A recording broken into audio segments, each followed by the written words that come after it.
Hey, I'm Miles, and welcome back. As some of you guys know, something we like to do on this page is repaint old stuff. Now this can be anything from a children's toy to a Nerf gun to a prop. Earlier today I was going through some stuff in my closet and I found a whole box full of props. This was Nerf guns, toy blasters, and everything. And I came across something pretty cool. This guy. I'm not sure if any old Star Wars fans know about this guy. This was one of the coolest toys I've ever had. And not only is it a clone blaster that lights up,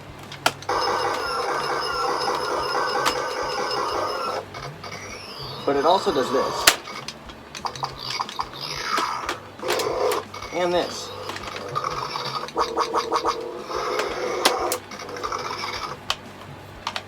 Pretty cool.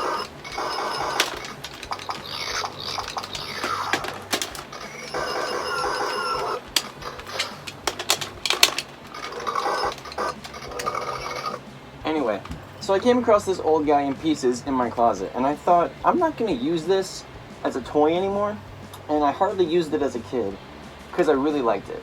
So, I'm going to repaint it. I think this is the toy that I got yelled at to not repaint as a kid because it lights up. But, I know how to get around that. We're going to repaint this to look realistic like they have in the Clone Wars series, and make sure the lights stay in there, and all the electronics. I'm going to walk you guys through each step of how I do this, and show you some cool things. Alright, so I wanted to show you guys what it is first, just real quick. So as you can see, it is a large blaster. I don't think this follows the design of any Star Wars blaster. I may be wrong, because it follows the design of two of them. It follows the design of the longer clone blaster, and also the design of the shorter standard issue clone blaster. But if you take the barrel up again, it also follows the design of Captain Rex's pistol, with the buttstock not included. It's just a little larger for the pistol. That's one of the cool things about the blaster, is that it goes apart into all these different pieces, and you can take them all apart. So as you can see, all the parts taken off of this piece. And the cool thing about this blaster is when it came out, this was like the hot toy out there, because you can make a bunch of different blasters out of this. It was like your own custom created blaster. How you wanted variants, how you wanted your attachments, whatever it is. So I think that's the reason my parents didn't want me painting this one, because they were like, no, that's the good one, don't paint that one. But again, I hardly ever listen, and this is too cool. I want to make it look cooler. So the first step to anything we do is we're going to take it apart and see what works, what doesn't, and see the best way to prime and paint this thing. In terms of taking the pieces apart, I'm thinking a bit ahead here. I know I always say it's smart to take your pieces apart when you're going to go paint them, but not if it's going to cause you pointless work. So let me explain what I mean by that. This piece, it has screw holes that I can easily take out, and I can split this piece in two. However, there's no reason for me to take this apart because I can paint it all at once. There's no difficulty painting this piece. Same with this and this. I can take them apart, but it's not going to make painting them any easier than it would be if they were already together. This is a bit of an exception. Now, this would be a piece that's smart for me to take apart because it has the electronics in there. However, looking at it, again, I'm not going to take this piece apart to take the soundboard out, to take the lights out, if I can tape over the areas like that and that to be protected. So this is okay to not take apart, again, because I can paint it all as one and not worry about it. If I need to, when I'm sanding them, if I feel differently and I need to take it apart to sand it differently, that's a different story. However, this one, the middle piece, that's the one I have to take apart because we want to save these lights. We want to make these lights still work in the end, meaning I have to gut out these electronics, make sure I put them back in the right way, and make sure I don't damage them in the process. So, this one's going to be a little tricky because I still need to paint this, but the lights are attached. So, I'm going to have to take these out and take special care of them on the way there. But, in terms of taking them apart, this is the only piece I need to take apart as of now, just because it has the lights in it. Everything else I think we can work with without taking it apart yet. We safely gutted the electronics out. I'm going to have to try to figure out how to put those back in the end. Shouldn't be too difficult. They were very easy to take out, and there's a place for everything to go. So, that is going to be a step later on. All the pieces are apart, not apart, but all the pieces are laid out, ready to go. This one's apart. But before we paint, the first step we always do is sand them. Because if you look, we got the shiny plastic again, folks. And if anyone knows anything about the shiny plastic, is that paint doesn't want to stick to it. No matter if you prime it and however many layers you put on, it's not going to stick. It's going to wipe off. It's not going to be a very good coating. I always see people doing Nerf gun stuff or prop rebuilds where they just kind of throw some paint on a prop already. That's fine if you want a quick prop, but I want to show you guys how to do it the right way and the safer way to make sure your paint jobs stay on there to give you a good looking prop. So step one is to sand off all of that to give us a matte look. Step two is to sand off all that legal bullshit, all the mumbo jumbo telling you not to shoot your eye out, not to point it at your friends, not to do anything fun. So we're gonna sand all that off. Luckily it's not on the butt like Buzz was. By the way, he's still for sale.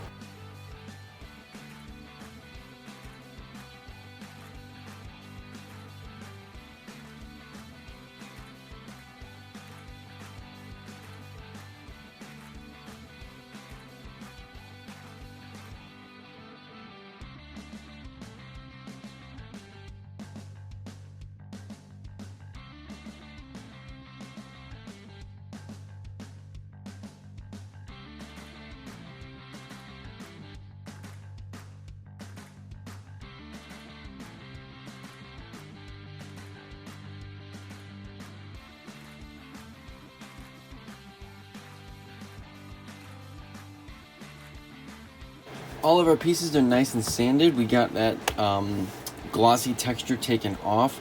We always want to get that glossy texture off because, like I said, the paint just won't adhere to it. We want a nice matte look. I don't know if you can see that in there, but the nice matte look for the paint to give it something to grab onto. Like I said, we're going to be painting and priming this piece, or priming and painting this piece. The primer serves as another protective layer. So we got our sanding done, so we have a good surface to paint on. We're going to be using our, wow, I actually caught that. We're going to be using our Rust-Oleum primer, flat gray as we always do. I'm going to hit this with the flat gray, go outside and do that, and then we'll come inside to see how it looks. So we're going to hit all of our pieces with a 2X Rust-Oleum flat gray primer, my personal favorite and my choice for primers. Remember to keep the can about a foot or half a foot away and do nice even bursts. You don't want to be holding that nozzle down. You don't want to get paint clumps. You don't want to do anything like that. Take your time and do a nice even coverage over it. Even if you got to do a few coats, it's worth it in the end to get a nice coverage. Probably should have worn gloves. Oh well. I'm already in too deep. That's what she said? He said. We'll keep it PG, Miles.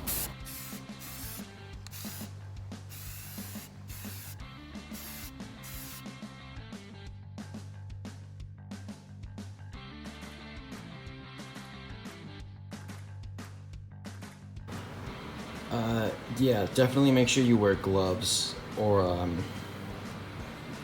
yeah. Don't follow everything I do. Okay, excuse the noise behind me. Some asshole's deciding to blow his leaf blower loud as hell. I even had to move the pieces to the front yard, and I could still hear him back there, but whatever. Our pieces have dried with the gray primer, so now we're gonna hit them with our main color, which is our flat black, same 2X from Rust-Oleum. I always use Rust-Oleum. I don't know why, it's just the Rattle Can brand I like to use, but yeah, we're gonna use our flat black. Yeah, same method as before. Keep the can about 15 to 20 centimeters away, or about a foot, foot and a half, however far you want to go. Nice even strokes along. You don't want to hold it down to get a nice even coverage. This is almost empty, so I hope I have enough.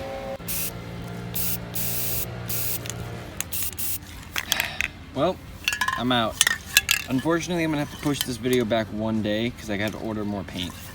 Yeah, I got 3 of the pieces done, but through the magic of editing, the next time you'll see these, they'll all be painted.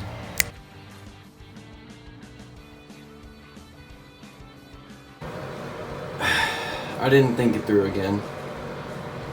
How do I do this twice in one video, man? Fuck. Alright, everything's fully painted. Now's the moment of truth. I gotta see, I didn't take those batteries out before I painted this. I really should have. But now I have to see if this thing still works.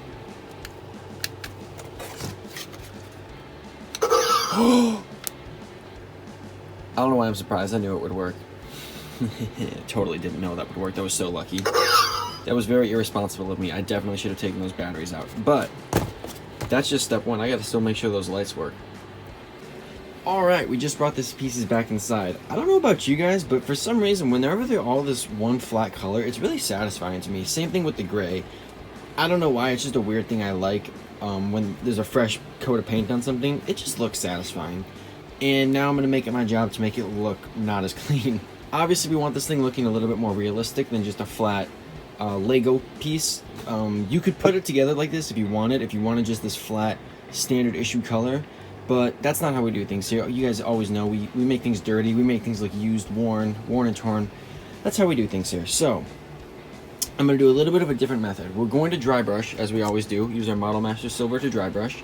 But before that, I'm going to use our gray base coat to our advantage here. So I'm going to take a light sanding sponge, a light one, not a very heavy one, just a light sanding sponge, and sand over some of the high-rise areas, sand some of the flat areas, just sand over the pieces to give them a little bit of dimension. It's not going to do a whole lot, but you will see a difference. I'll show you the difference between two pieces.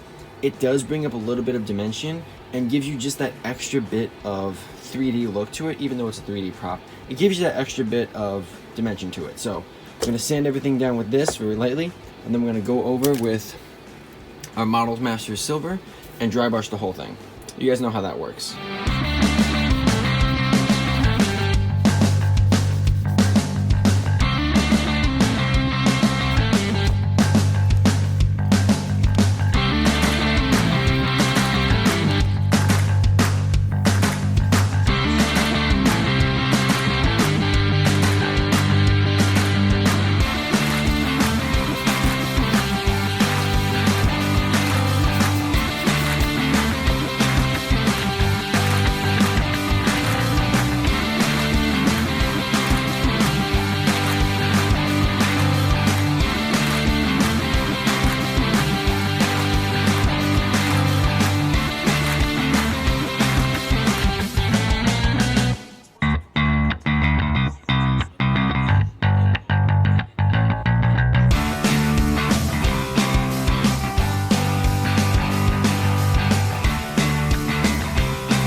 This is the moment of truth. I don't know if the lights are gonna work. If they don't, that's okay, but alright, here we go.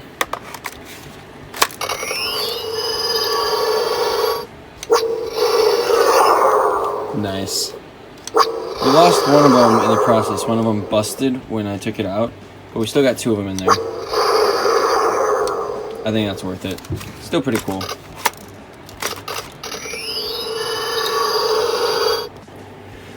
Okay, every piece is painted, sanded, painted again, dry brushed, and ready to go, put back together, and I just now realized I forgot this one fucking piece. Not sure what to do now. We all know what I'm going to do. I'm just going to paint this when I get back and post the video anyway, so, just so I can post the video sooner. So anyway, let's put it together for the final reveal, and this piece will be on later. I can't believe I forgot that one piece. Holy, oh well, it's okay.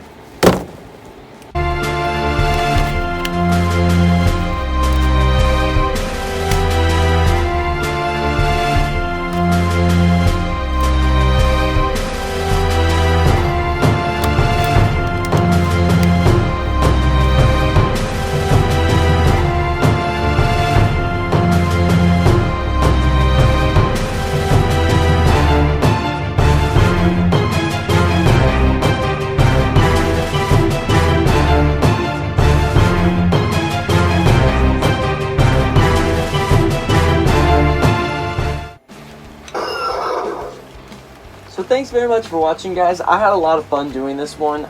Like I said, I've been wanting to do this one since I was a little kid, and I finally got around to doing it, so it was really cool. Not a lot of steps, to be honest. It was really quick and really easy to do. The only thing I had to wait for was the paint to get here because I was out of paint.